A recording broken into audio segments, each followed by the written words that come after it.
I'm back. I want to talk a little bit about chords and how I interpret them. I think of chords in three ways. I think of minor chords, dominant chords, and major chords, and I don't focus too much on, oh, do I need to play a 13 here, or a ninth, or a seventh, or I don't think about the qualities as much as I make sure that I'm following. If it's a minor chord, I'm going to play some kind of a minor. It might be a minor seventh or a minor ninth or a minor 11th. Same way with the dominant chords. I might play a dominant seventh. I'm going to play some kind of a dominant. And same thing with the major chords. So now getting back to Little Darlin, our progression starts on the 2 chord. We're in the key of F. And it's going to start on a 2 chord that's a minor chord. Here's a G13. It's going to work its way to a G minor, and that's going to create what we call a 2-5-1 going back to the F. It's not going to matter if I go like to get to my minor chord, or maybe I'll go like. They both sound good.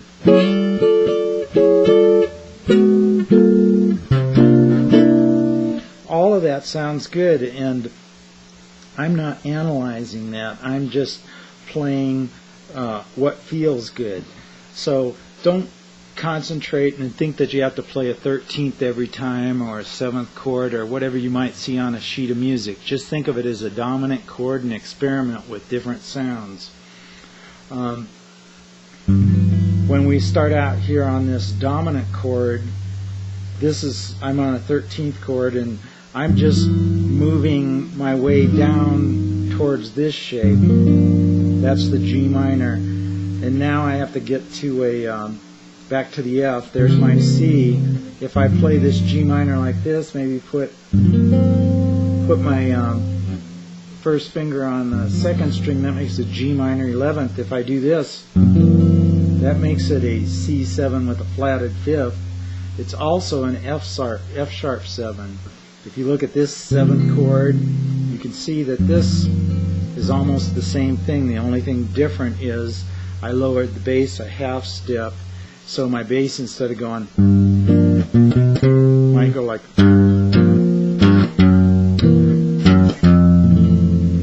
So that's a real classic move that happens a lot. After it goes to the F,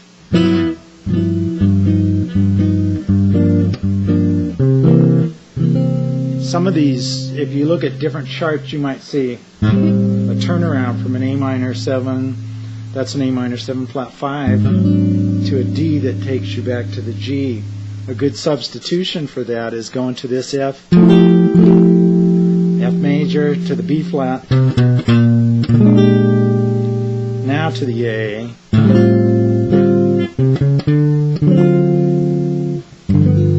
I like to do a lot of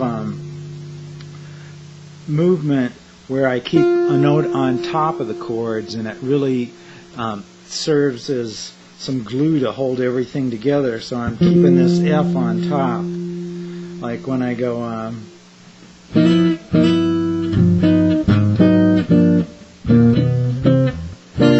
going to put the F on top. Here's the F on top. There's a B flat 9. There's an A minor with an F on top. And then I can either go to a D7 raised 9 or an A flat 13. Those two chords are the same. They serve the same purpose. They get me back to my G dominant chord. That's what they call a tritone substitution. So mess around with that. So there's an example of this turnaround. The whole song is a turnaround. Sliding in from a half step. Same thing.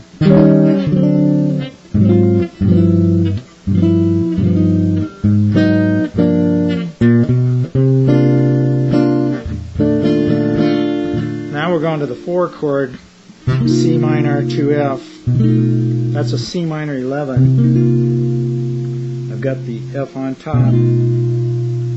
Then I go to the B flat major.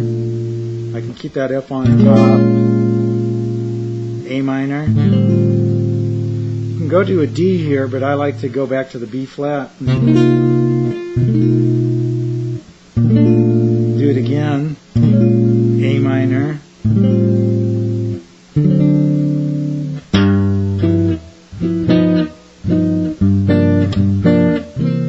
And this is like, I'm doing an A minor 7 flat 5 up at the 12th fret.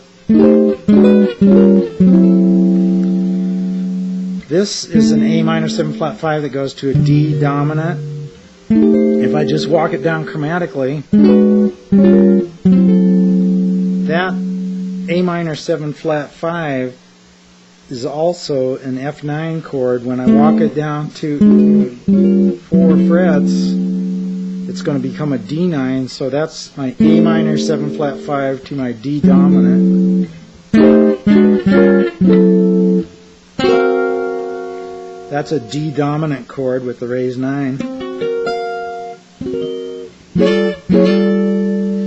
So I hope that gives you a little bit of an insight. The second time the tune goes around, it does everything the same with the exception of the last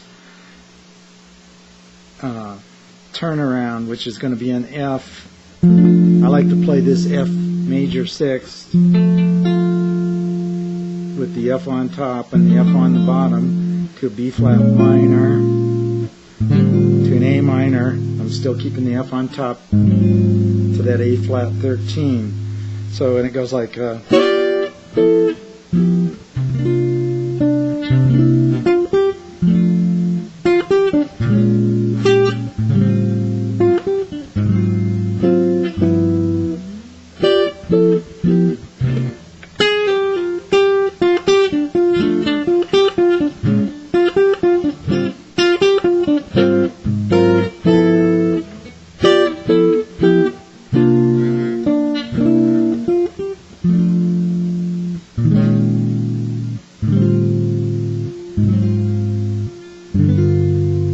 can hit that G and even keep that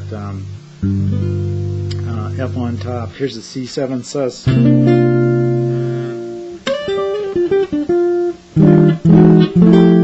That's an F major 9th. I just started a whole step below. So that's one way you might end a tune. I'm going to keep my file size short here, so I'll be back.